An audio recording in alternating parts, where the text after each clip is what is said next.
बहुत समय पहले की बात है। एक घने जंगल के पास एक गांव था। गांव में 3 दोस्त रहते थे, मदन, कुलदीप और महेंद्र। तीनों को रोमांचक और रहस्यमय कहानियां सुनना बहुत पसंद थी। एक दिन उन्होंने गांव के बुजुर्ग दादाजी से एक दिलचस्प कहानी सुनी। दादाजी ने बताया कि जंगल के बीचों बीच एक जादुई झील है जो किसी को भी अपार धन धान्य दे सकती है, लेकिन उस झील तक पहुंचने के लिए बहुत सारे रहस्यमय और खतरनाक रास्तों से गुजरना पड़ता है। यह सुनकर तीनों दोस्तों ने निर्णय लिया उस झील को यात्रा करेंगे। अगले दिन सुबह सुबह वे अपने बैग पैक करके जंगल की ओर निकल पड़ी। जंगल का वातावरण बहुत ही अद्भुत और सजीव था। चारों ओर पक्षियों की चहचहाट और हवा में ताजगी थी। जैसे जैसे वे आगे बढ़ते गए, जंगल और घना होता गया। अचानक उन्होंने देखा कि एक विशाल चट्टान उनके रास्ते को रोक रही है। अर्जुन ने सुझाया कि वे चट्टान से ऊपर चढ़कर रास्ता ढूंढे। वे सभी मिलकर चट्टान पर चढ़ गए और दूसरी ओर उतर गए। कुछ दूरी पर उन्होंने एक पुराना और टूटा फूटा पुल मिला। पुल की हालत देखकर कुलदीप ने कहा, हमें बहुत सावधानी से इसे पार करना चाहिए। इन्होंने एक दूसरे का हाथ पकड़कर पुल पार किया। पुल पार करते ही एक गुफा दिखाई दी जिसके अंदर से अजीब सी आवाजें आ रही थी। मदन ने कहा, यहाँ से हमारी असली परीक्षा शुरू होती है। उन्होंने गुफा में जाने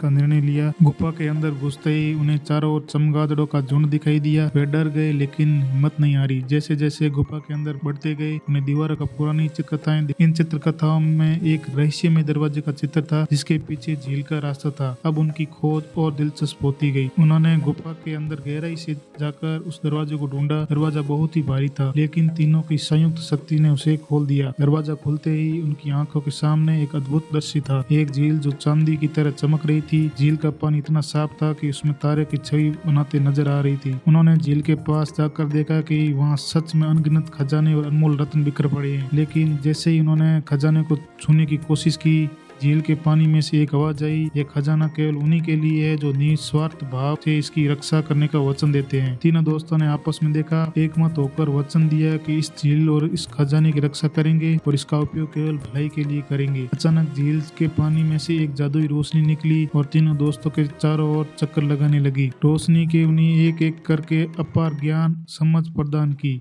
वे समझ गए कि सच्चा खजाना भौतिक वस्तुओं से नहीं बल्कि ज्ञान और समझ में होता है। इस अद्भुत अनुभव के बाद वे गांव लौट आए और अपनी कहानी सबको सुनाई। गांव के लोग इन्हीं बहादुरी और समझदारी की सराहना करने लगे। इस तरह जंगल की रहस्यमय यात्रा में उन्हें और गांव के लोगों को यह सिखाया कि सच्चा खजाना निस्वार्थ और ज्ञान में होता है।